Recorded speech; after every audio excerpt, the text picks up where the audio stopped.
Welcome to Bible Fiber, where we are encountering the textures and shades of the prophetic tapestry in a year-long study of the 12 minor prophets, one prophet each month. I'm Shelley Neese, president of the Jerusalem Connection, a Christian organization devoted to sharing the story of the people of Israel, both ancient and modern. This week, we are studying the first chapter of Habakkuk. More than any of the other prophetic books, Habakkuk provides a glimpse into the nature of the relationship between Yahweh and his messengers. Habakkuk is not delivering an oracle to the people. His book is not a recording of a sermon with "thus saith" or "woe to you." His book is a prayer dialogue that was once personal and became public. What we find in his back and forth with God is a bold honesty on the part of the prophet and a gentle sincerity emanating from Yahweh. Habakkuk does not provide much in the way of a biographical sketch in his Superscription, not his town of origin, his father's name, or the name of any reigning kings during his ministry. Even his name is of questionable etymology. Habak either stems from the Hebrew word for embrace or an Akkadian root for garden flower. The book begins, "The oracle that the prophet Habakkuk saw." Blink and you will miss an important detail. Habakkuk's name includes the title prophet. He is the only pre-exilic prophet to have his name associated with the title. And there are only two post-exilic books in the Bible that use the title prophet in their superscription, Haggai and Zechariah. Biblical scholars theorize that the inclusion of the prophetic title in Habakkuk indicates that he was a professional prophet at the Jerusalem temple.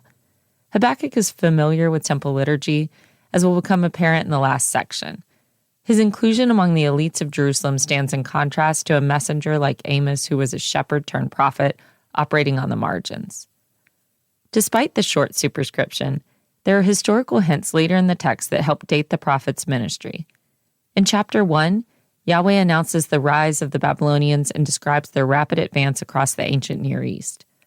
Scholars deduce from this clue that the prophet's ministry had to date before the Babylonians took on an international superpower status. Habakkuk also has to date before the three successive Babylonian invasions of Jerusalem in 605, 597, and 586 BCE. Otherwise, Yahweh's announcement is more a flash of the obvious than a divine revelation. The book opens with Habakkuk lamenting the poor spiritual health of Judah. It is unlikely the prophet would have complained about Judah's disobedience to the law if he were writing during the reign of the righteous king Josiah. Josiah implemented many religious reforms, including the purging of the Assyrian cult from the land. Josiah also encouraged a return to the covenantal obligations in the Torah, but Habakkuk describes the law in his day as being paralyzed. Habakkuk was most likely a witness to the reversal of Josiah's reforms during the reign of King Jehoiakim. Although Jehoiakim was the son of Josiah, he disregarded the Torah laws and allowed for the return of idol worship. Placing Habakkuk in the late 7th century BCE also means the book nicely picks up where Nahum left off chronologically. As Nahum predicted, the Assyrian Empire fell to the Babylonians with the destruction of Nineveh in 612 BCE. From there, the Babylonians conquered almost all of Assyria's former vassals at a dizzying speed, and by 605 BCE, the Babylonians managed to beat back even the Egyptian army at Carchemish. Habakkuk's first chapter is a three-part dialogue. First, Habakkuk voices his complaint to God. God answers. Unsatisfied with the answer, Habakkuk laments a second time. God answers again. Habakkuk's book ends with the prophet satisfied, even if his questions go partially unanswered. Habakkuk opens with a lament. "O Lord, how long shall I cry for help, and you will not listen?" Apparently, the prophet had been waiting for an answer from God for some length of time already. The book seems to be picking up at the middle point of a discussion with God. Habakkuk's readers can only imply what the first part of the discussion might have sounded like. The how long lament is unusual language for the prophets, but it fits well within the tradition of the Psalms of Lament. David in Psalms 13 cries out, "How long, O Lord, will you forget me forever?" Psalms 3 and 22 contain laments with the same pleading tone for Yahweh to break his silence. In both Habakkuk and the Psalms, the intercessor pleads with Yahweh to break his silence, not only to step in and save them personally, but also to defend his holy name. Habakkuk goes on to describe the pervasive lack of obedience to the covenant laws. According to the analysis of both Habakkuk and the prophet Jeremiah, contemporaries of each other, violence and injustice were widespread in the 7th century BCE. The Torah had no claim on the spiritual life of Judah. Habakkuk uses 6 different synonyms in verses 1, 2 through 4 to emphasize the darkness and depravity surrounding him. Interestingly, Habakkuk does not specifically accuse any leadership group. He only generalizes that justice never comes forth. However, the book of Jeremiah gives historical color to Habakkuk's poetic outline. Jeremiah blamed the monarchy, courts, and the temple priest for the immorality that, according to Jeremiah, reached Sodom and Gomorrah proportions. In this first chapter, Habakkuk is perplexed. Why is Yahweh tolerating the situation? He asks God, "Why do you make me see wrongdoing and look at trouble?" After all, a century before, when the kingdom of Israel was guilty of violating the covenant, God allowed Assyria to wipe them out. Why was Judah getting away with the same violations that led to Israel's destruction and exile? In the second section of the first chapter, starting with verse 1-5, Yahweh gives his first answer. There is no notification in the chapter that the speaker has changed, and there is no introduction to the voice of Yahweh. Instead, the reader is meant to detect the switch in perspective. Yahweh is now speaking in first person. In response to Habakkuk's question about Judah's disobedience, God promises Habakkuk that he will no longer permit Judah's rebellion. Judgment is coming. Habakkuk had lamented that his eyes had seen nothing but wrongdoing all around him, and Yahweh responds by using the same 2 verbs as the prophet, but repurposing them. Look at the nations and see.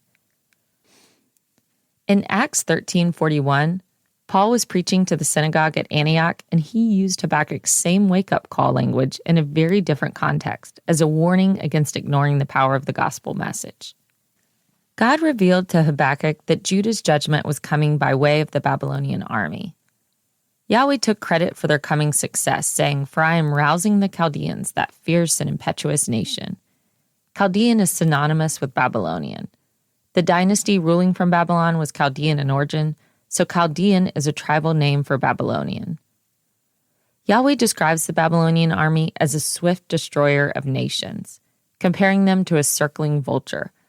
The Babylonians have an insatiable appetite for war. Nahum described the Babylonians in the same vivid terms as Habakkuk and Jeremiah, but in his case, they were the instrument of judgment against Assyria.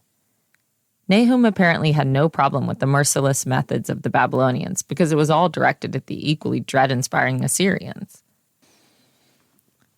As the Babylonians overtake kingdoms, they install puppet leaders who have no real authority outside of Babylon's will. However, Babylon's most offensive crime, in the eyes of Yahweh, is how they credit their victories to their own power. Habakkuk writes, "Their own might is their God."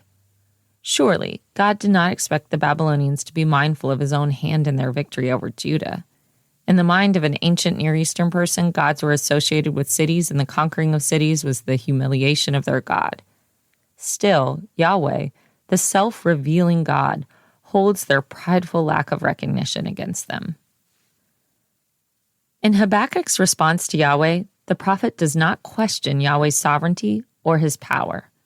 He believes his creator God is most certainly behind the coming Babylonian advance, and he begins his next prayer with a praise, reinforcing his full confidence in Yahweh. What Habakkuk finds problematic are God's methods. He appeals to God based off his character. After all, the Babylonians are violent pagans. Why would a holy God, too pure to behold evil, associate with the wrongdoings of wicked people? Using a fishing metaphor, Habakkuk describes the Babylonian army as a fisherman and all of humanity as a teeming mass of fish with no leader.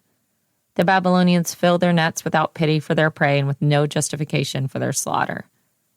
In the ancient Near East, the image of conquered peoples captured in nets was a common motif, and this comes through in the prophets.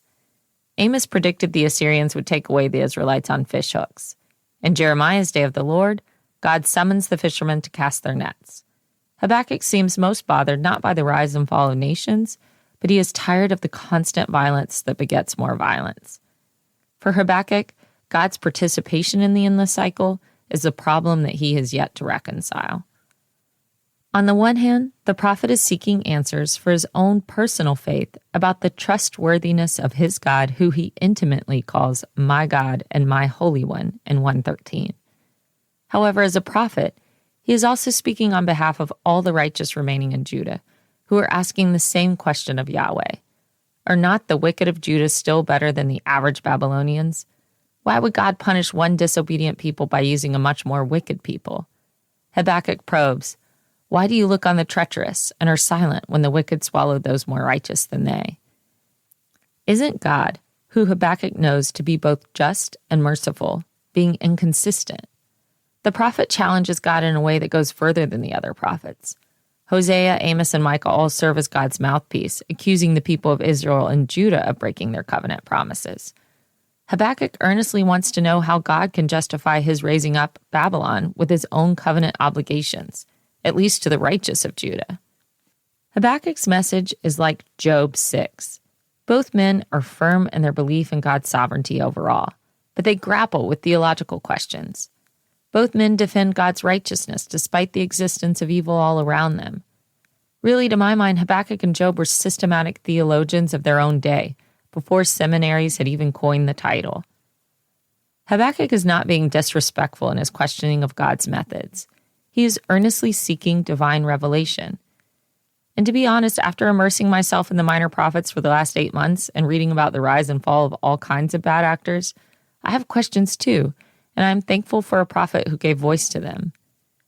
God did not answer Habakkuk with a rebuke for having challenged his ways, but instead, God answered Habakkuk with gentleness and revelation wrapped in mystery, as we will see in chapter 3. As believers in the same God that dialogued with Habakkuk, we also can prayerfully approach the throne room when our own understanding of Yahweh's righteousness does not square with the perpetuation of violence we are witnessing in our own world right now. Christians often misunderstand the God of the Hebrew Scriptures as a distant deity, and they believe that only with the coming of Jesus did God transform into a close presence. Hopefully in your reading of Habakkuk, you see the long story of God extending himself to humanity, not just to nations, but to individuals. For next week, please read the 2nd chapter of Habakkuk, and we will learn more about our prophet's resolve to get an acceptable answer.